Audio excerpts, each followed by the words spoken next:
Good afternoon, and welcome to the Minneapolis Police Department Special Operations Center. Unfortunately, gun violence is not new to Minneapolis. On a regular basis, we see gun violence between rival gangs, with several shootings happening just blocks from here. And in the last 13 months, we have seen horrific incidents right in this neighborhood that have shocked our community to the core. This culture of gun violence is something that President Obama, this police department, and this community will not accept. We know that we will only succeed in any gun violence if we work as partners. Many of you are here today, and I thank you for your partnership. Unfortunately, one of our best partners is President Obama.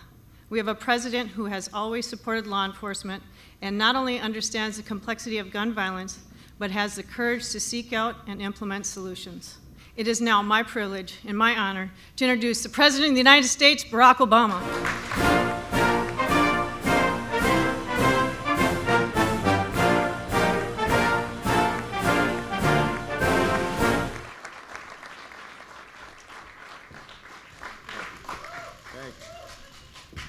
Hello, everybody. Please have a seat. Have a seat.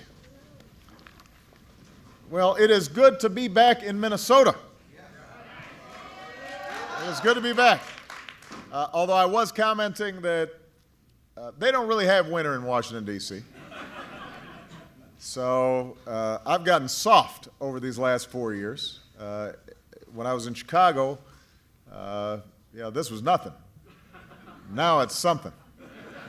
I just had a chance to sit down with some local police officers, but also community leaders, as well as folks who themselves have been victims or whose families have been victims of gun violence, to hear their ideas about how we can protect our kids and address the broader epidemic of gun violence in this country. So we've had a very productive discussion, and one of the things that struck me was that even though those who were sitting around that table represented very different communities, from big cities to small towns, they all believe it's time to take some basic, common sense steps to reduce gun violence. We may not be able to prevent every massacre or random shooting, but if there's even one thing we can do, if there's just one life we can save, we've got an obligation to try. And that's been the philosophy here in Minneapolis. A few years back, you suffered a spike in violent crime involving young people. So this city came together.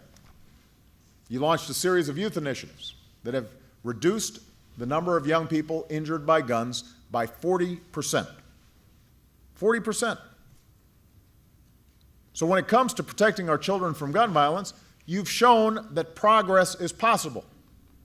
We don't have to agree on everything to agree it's time to do something. That's my main message here today. And each of us has a role to play. A few weeks ago, I took action on my own to strengthen background checks, to help schools get more resource officers if they want them, and to direct the Centers for Disease Control to study the causes of violence, because for a long time, even looking at the evidence was considered somehow tough politics. So right now, Democrats and Republicans in the Senate are working on a bill that would ban anyone from selling a gun to somebody legally prohibited from owning one. That's common sense. There's no reason why we can't get that done. That is not a liberal idea or a conservative idea. It's not a Democratic or Republican idea. That is a smart idea. We want to keep those guns out of the hands of folks who shouldn't have them. Senators from both parties have also come together and proposed a bill that would crack down on people who buy guns only to turn them around and sell them to criminals. It's a bill that would keep more guns off the street and out of the hands of people with the intent of doing harm. We shouldn't stop there. We should restore the ban on military-style assault weapons and a 10-round limit for magazines. And that deserves a vote in Congress, because weapons of war have no place on our streets or in our schools or threatening our law enforcement officers. But we also know that if we're going to solve the problem of gun violence, then we've got to look at root causes as well. That means we should make it easier for young people to get access to mental health treatment. And since Congress hasn't confirmed a director of the Bureau of Alcohol, Tobacco, and Firearms in 6 years, they should confirm your U.S. Attorney from Minnesota, Todd Jones, who is here today and who I've nominated for this post. Now, these are common sense measures supported by Democrats, Republicans, and independents, and many of them are responsible gun owners. And we're seeing members of Congress from both parties put aside their differences and work together to make many of them a reality. Now, changing the status quo is never easy. This will be no exception.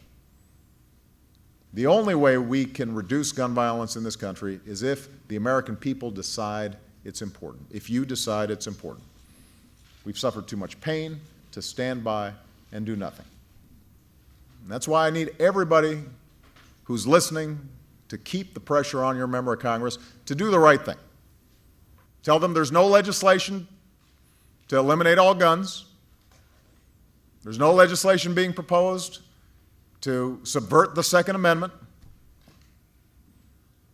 Tell them specifically what we're talking about. Things that the majority of Americans, when they're asked, support. And tell them now is the time for action. We're not going to wait until after we lose more innocent Americans on street corners all across the country. And it makes you realize that if there's even one thing we can do to keep our children and our communities safe, if there's just one step we can take, we've got an obligation to take that step. We've got an obligation to give our police officers and our communities the tools they need to make some of the same progress that's been made here in Minneapolis. There won't be perfect solutions. We're not going to save every life, but we can make a difference. And that's our responsibility as Americans. And that's what I'll do every single day, as long as I've got the honor of serving as your president. So thank you. God bless you. God bless these United States of America. Thank you.